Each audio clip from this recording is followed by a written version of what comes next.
Hello, this is Dave from RP Stock, and I'd like to welcome you to another Behind the Shot episode. The shot is going to be of blood traveling through a vein. You know, I'm keeping with the medical theme right now, and I think I'm real excited to jump into this and see what you guys can come up with too. So what we need here are some reference images that I grabbed off of Google, and just to give us an idea of what I'm trying to create. You know, we want these particles to fly through a vein, and I kind of want the camera to fly along with it.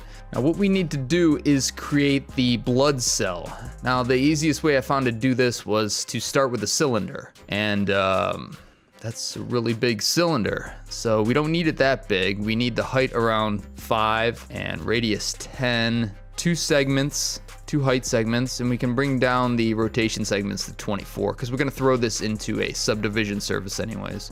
Okay, so we got our cylinder about the size we want for the blood cell. We need to add a fillet cap, and I'm going to bring down the radius to 2. So kind of gives us some rounding on the edges there for our blood cell start. Now at this point we need to make it editable, and to do that you hit C, because we need to bring down, if you look at the reference images, we need to bring down the middle sections so they kind of curve in. To do that, we are going to make some loop cuts. Now we need about 3 loop cuts probably in the middle here. And then to get them on the bottom there, the easiest way, I'm gonna, in the double view here, kind of eyeball that and bring it down in. And I'm gonna jump into point mode and grab that, hit E for the move tool, grab the middle point there, hit shift, grab the bottom middle point, and I'm gonna hit T and scale these down. So it kind of pulls the middle sections together.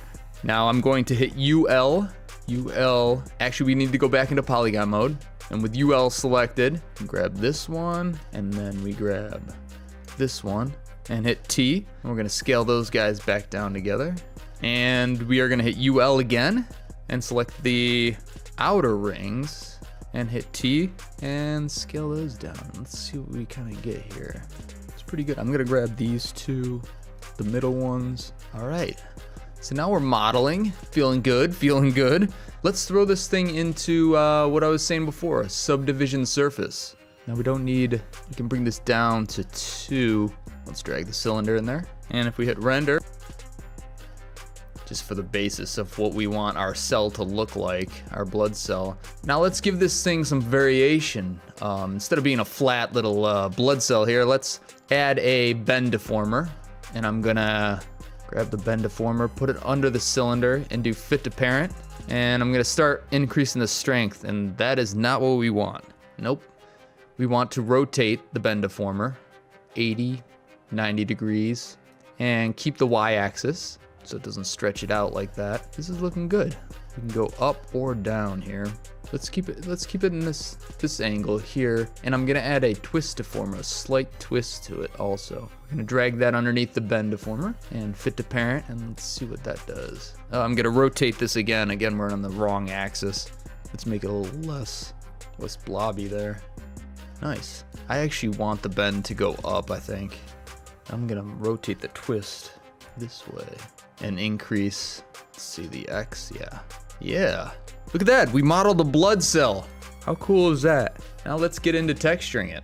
I'm gonna delete this material I had in there before, and what we're gonna do is create if you look at the reference here, you kind of got this white highlight in the outside, and then it's a little darker in other areas. You know, each of these references looks a little different, but the material I came up with had a mixture of a couple things, and what it had was color, and we're gonna add the red here, bring it down a little bit, and it had diffusion, so the diffusion will bring out the darker parts, and we want the middle to kind of be darker. So I found the easiest way to do that was adding a Fresnel in here. See how it darkened it up real nice.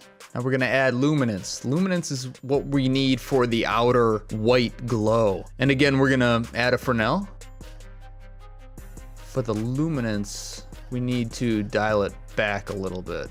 So I'm gonna grab these knots and drag them. I might even throw a midpoint gray in here. There we go. You see, we just needed to tighten, because way out here it's the fall off. The fall off, that's what I'm trying to get at.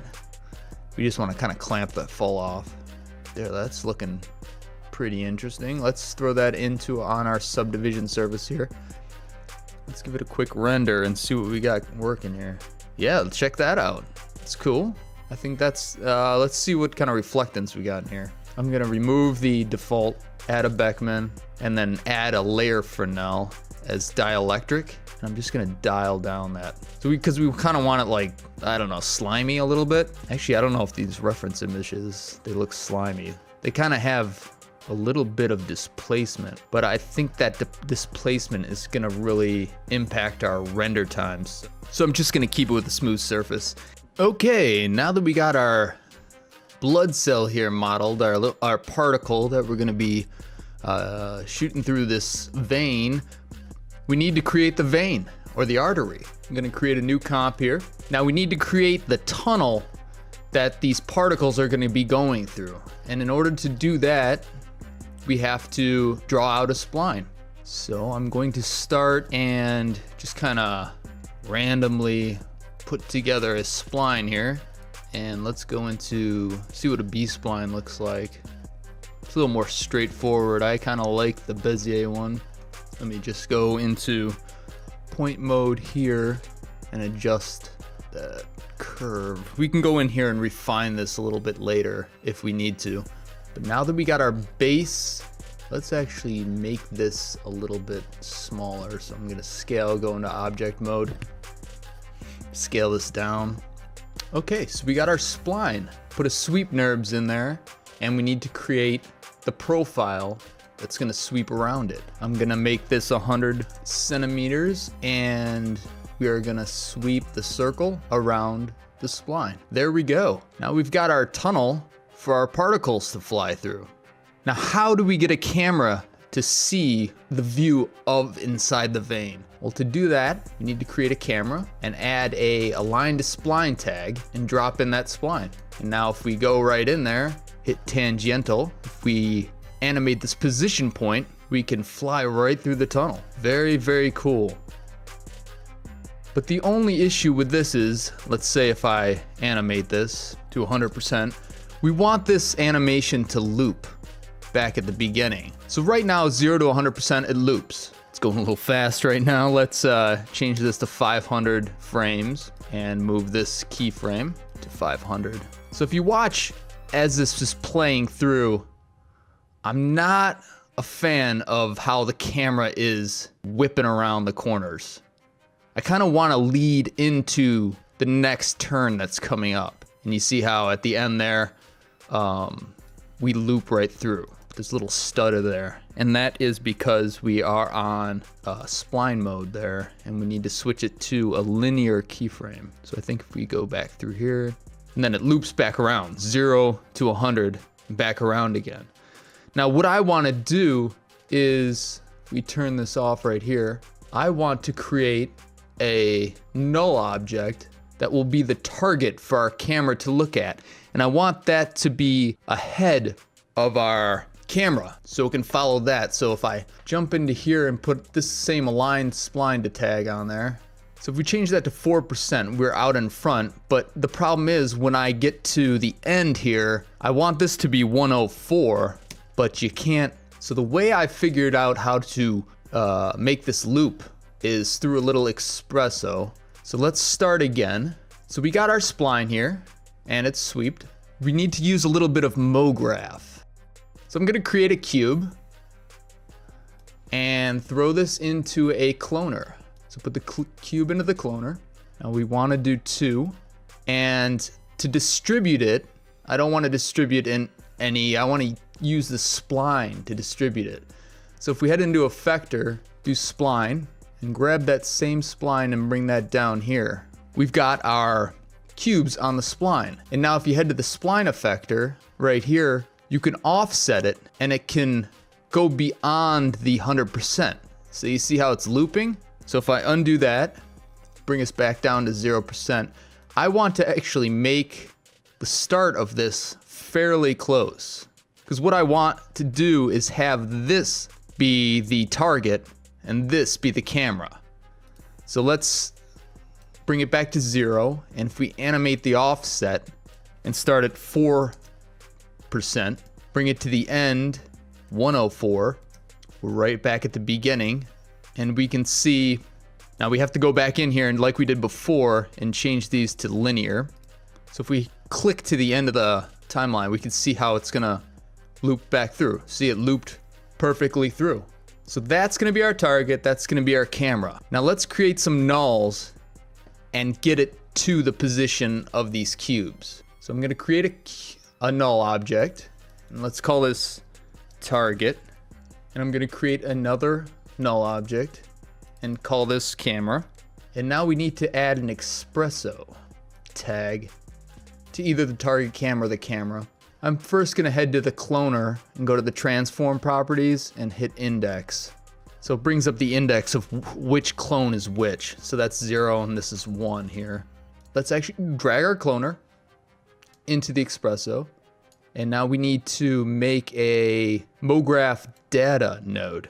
I'm gonna cloner object is gonna go into the object of the data node.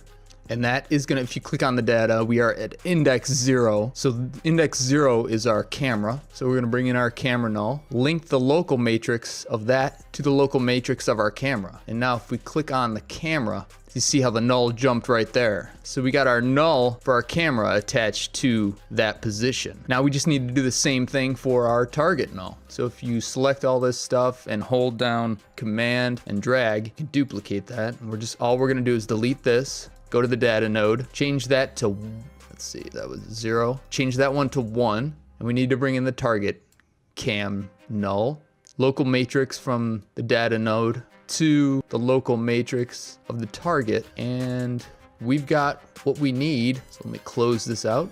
There's our target, there's our camera. So let's uncheck the cloner. We don't need that anymore. It's doing what we need it to do. Now we need to put a camera in there. So let's create a camera, drop it into the camera null, and reset the PSR. There we go. Cool, that's following the camera null. And if you come back to the end here, it's gonna loop right around. But now we need to target the camera. So head into Cinema 4D tags and target and drop in the target cam null. And now if we jump back in, let's create our sweep here, jump back in the camera, jump to the end here, we should see perfect. So you can kind of see where our target is right in front a little bit. Now we can head back in, like let's say we needed to refine that. Disable this, jump back out so we can see it a little bit better. So let's say that was too far and ahead. Let's see how if we can change that. So you head back into the Spline effector, and I think if we turn back on our clones so we can visually see it, if I crank up the start, we can get that to be a little bit closer to where we need. So if I jump back into the camera, turn back on our sweep, there we go. Kind of liking that animation. See how it leads around the corner? It starts turning before we get to the actual turn. And then at the end here, because of the spline, I am not a big fan of the end. That turn is so sharp. I'm going to adjust our spline. So I'm going to jump out of the camera. Yeah, it's right here. This is a really sharp turn here. It's always going to take some refining. So if we jump back in here, and you can actually see that our camera is upside down. So let's see if we can head into here and spin our camera 180. Get that point in the right way. So let's head back into our camera view. We have our tunnel that our particles are going to be flowing through. Jump out of the camera here. Now the next thing we want to do is to bring in our particle. Let me just delete that. And we had our particle right here, and I'm just going to do current state to object. Copy this, head back into our vein thing, paste that. There's our, if we hit S, we are right on top of our object here. So now let's create the particle system. Disable that, and I'm going to use Xparticles, third-party plugin, which I do recommend. It makes particle system so much easier inside of Cinema 4D. We're gonna go into click emitter and create emitter. And there's our emitter right there in the middle of our scene. We need to bring that out to the beginning of our spline. So let's right click on the whole system here and do an align to spline and drop in the spline. Now if we hit S here, get us more towards the vicinity of our particle system here. Now we need to rotate this so it's aiming in the right direction. So if you head to object, let's figure out which way it is. I think it's minus X. Nope, it's gonna be plus X. Never get it right. All right, it's heading in that direction. We want it to be a circle and we can make it a little bit smaller. Let's head into the emission.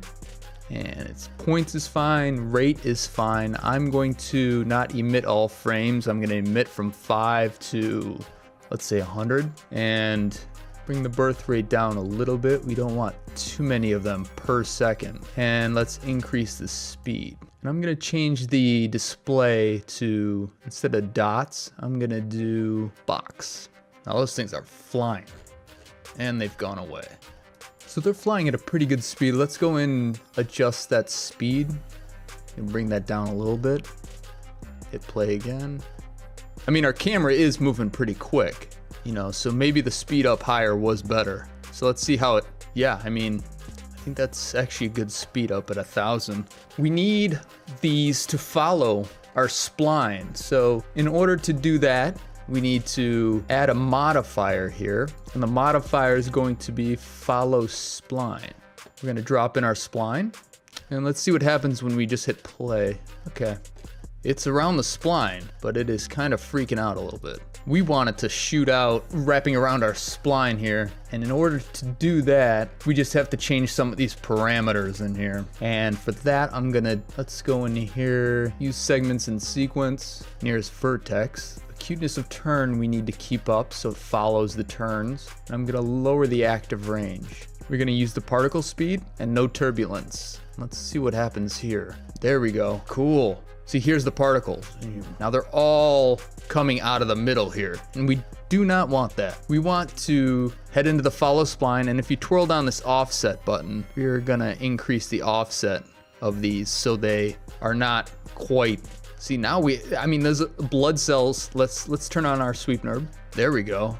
And now we lost them. So I'm gonna go back in and adjust our speed settings. Let's go into the emitter and go into extended data, and I'm gonna use rotation because all these are sitting in the same spot. Now let's head into rotation here, and rotation mode is gonna be random. Put in the simple spin here and make some small adjustments. So I did 2, 2, 1, 5, 5, 5. And let's go back and see what this starts to do. See, now each of our particles are getting a little spin and some of the character of their own. And that's exactly what we want. Okay, now that we got our particles moving along our spline nicely and our camera's moving, everything seems to be working out all right.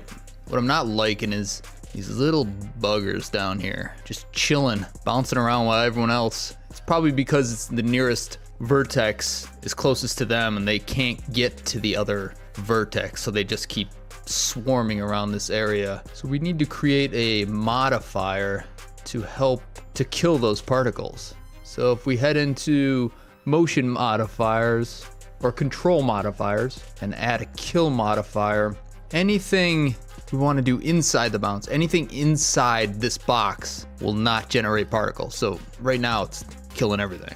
We don't want to do that. We could shrink this guy down. So we really don't need it that big, probably around here. So at the beginning, we want it to be off. And I'm gonna set a keyframe here for the X position. And once they all come out, that's when we want to, I'm gonna end up moving. Actually, I'm gonna move this kill keyframe up to where we are now. Move a few frames, bring this in and set another keyframe here. So let's see what happens when we play this back here. Everything's working. There we go. Just so when it comes back around, it's not gonna see those particles just randomly appeared there and then they get killed, which is fine. But I honestly don't want them to just kind of disappear or continue in the loop. I want the end of this. I want the camera to swing around this side and then all the particles shoot up into another vein. And then it continues the loop where the particles come out again. Right now our particles, actually we need to move the whole system back a little bit. We want this to start behind the camera. So first off, I'm going to create another spline for our particles. Now this one needs to be an open spline.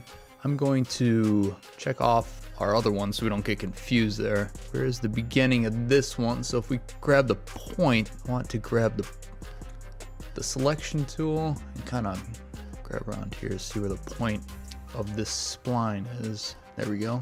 I'm gonna drag this back and then hit E and drag this out. I'm gonna show the other one so then it gets back on track there. So if we align our spline, our XP system, to this particle spline, which we'll call particle spline actually, so we don't get them confused. Now we need to change our follow spline path to be the particle spline. There we go, and then the kill should still work. And we're gonna want these guys to shoot off into a vein, but we need to create those veins. So let's get right to that. I'm gonna start by making a cylinder and increase the height segments, decrease the rotational segments, and we're gonna throw that into a cloner. Looking good. Just kidding. We need to throw that cloner as an object and put in this spline in the object tab. So when we turn on our sweeps here, this is going through and we're gonna bool and create a single object from what's going on here, from the intersections. So if I head to here, we wanna kind of randomize this. So I'm gonna throw on a random effector, grab the rotation, move it to Z there. Don't need the X. We don't want to, we can add a few more in here though. And this is probably gonna be the one right here that those guys are gonna shoot off from. So yeah, let's save this. I'm going to close the sweep here, grab our particle spline, and where's the end of this guy? Right here. Move the end of this up and over, so it kind of goes along the same lines as our, okay, I think that's pretty good. Now we don't want these cylinders to be intersecting like this. We want them to actually be unioned to our sweep object. So we're gonna grab both those, Alt and bool them. Oh, that booled them both. We don't want to do that. We just want one of those. And we don't want that to happen either. We want it to union. Let's grab it out of there actually. There we go. So we got the bool, the sweep, and our cylinder clones. Now it's taking a little bit of time to render here, but that's because there's a lot of geometry here. So let's head into the bool. We're gonna create single object. Hide these edges. I found that this seemed to help make a smoother mesh. Now we are going to take the bool and throw that into a null object. And in the null, we're gonna add a displacer to kind of mess with the distortion of our tunnel. So it's not so uniform. I'm gonna scale this up a bit. So it gives it like an organic feel. Okay, now that we got that going, I'm actually gonna also add this to a connect object so we can do a little bit more refinement. So the bool into the connect, and if we change the tolerance, it gives us some funkiness. Put it back to 2. And when we add all of this to a subsurface, it gives us these nice smooth holes or veins, offshoots. So if we head back to the beginning, so let's head back to the beginning here and head back up and see if this thing is actually doing what we want it to do. Let's see if we can. It's rendering real slow right now. I think that's because of the subdivision. I actually think it's because of the bool. Yeah, the bool seems to just knock down your system. So maybe if we can do current state to object and delete all, we don't want to delete that because we still need a spline, and just disable the bool. There we go, things are running a little bit smoother now. And we can see what we're doing when we jump in there. There we go. Looks like we're traveling through space. Chunks of cubes hitting us. I like it. Now if we add a subdivision surface to that, cool. I'm gonna let this play through and see how we're ending up here with them flying out of the tunnel. If we see them. There it goes. And then it loops again. Nice. I'm gonna end up coming back here and see if I can't adjust that spline, the particle spline. See, there's a way to add a point. Oh, here we go. Now I want to create a point. There we go. Hit E and adjust that. I'm gonna jump actually out here.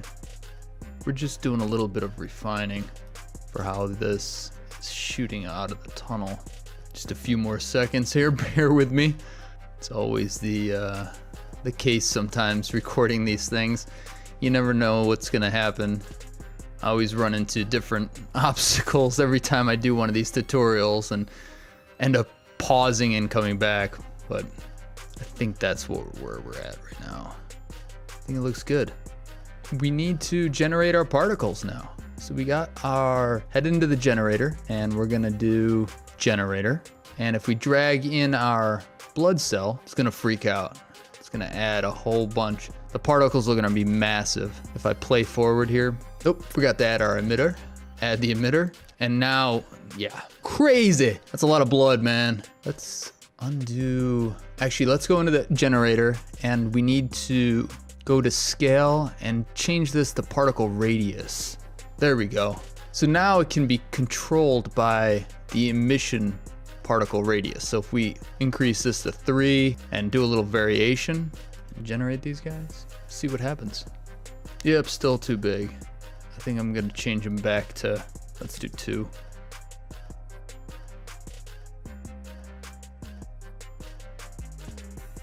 And they are all rotating, aren't they? I put random rotation on. Yeah, okay. I'm gonna turn off our grid inside of our filter here so we can see a little bit better. Not going through the ground floor there. All right, so my computer's having some fun with this. I'm going to stop right now and cache the particle trail. So the way to do that is to X particles and then you go to other objects and XP cache, make a folder and then hit build cache. And I'm gonna do that right now. All right, our particle system has been cached and that'll help out a little bit more when we come to render time. But right now I'm just gonna, we wanna texture the rest of our tunnel. So I'm gonna jump into some scene in here. Let's see where we're at. We're at frame 382. I'm gonna reset the PSR in here. Sometimes you have to do that. It's been a little wonky. Whenever you've in the null, parented to a null, it just gets whack. So just hit reset PSR and it brings you right back in here. All right, so let's see what we have when we render right now. Okay, I like our blood. Our blood looks good. What I like to do sometimes in these tunnels is to create some volumetric light. And I'm going to make a little bit of a red light here. And this light's gonna be thrown into a cloner. And the cloner is going to go into object mode and we're gonna drop our spline in. So when we back out of here, we can see, I'm gonna turn off our particles for now, if I can. I know the system's getting a little heavy here. Okay, turn that off and you can kind of see where our lights are randomly throughout this thing. I wanna, actually random, not really, it's pretty uniform. I want to make them random. So let's throw in a random effector. Doesn't have to be underneath it. Let's just make sure the cloner is part of, yep, the random effector. And the position's already pretty good right there. Let's add a few more lights into our scene. So things are kind of overlapping. I'm gonna even increase the randomness. Okay, we jump right back in here and we give that a render. It's looking good, but I think it's a little bright. So let's bring down the, I'll create another light in here and just adjust the colors. So there's a little variety. Let's give it a render. Yeah, now we're creating some depth here. If we bring our particles back in, you can see how those interact with the volumetric light. I want to add a little bit more to our tube. Now, I tried some experimenting and let's see if I can get it to work here. We're gonna drop this texture onto our null here, which is the whole tube. And I'm going to add some displacement using a gradient. We head in here, drag this to the middle, hit Alt, hold Alt. You can drag that. See how it's pinching. And I kind of want it to pinch in the middle and create these striations. in our tunnel. Now I believe we have to change the mapping mode to cylindrical. Come out of here. Let's see, if I hit texture mode, I'm gonna zoom out. I want to rotate this 90 degrees and I want to scale it up.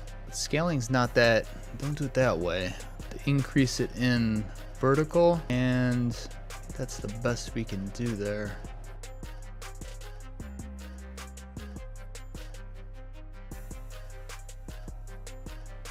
Okay, let's head back in and see if that does what I want it to do. My guess is no, but you know, yep, no is right. Let me throw it on the subdivision surface. Maybe the null is not, or maybe our cylinder's too wide, it's not hitting it. So let me zoom out of here and hit this back to maybe 300%.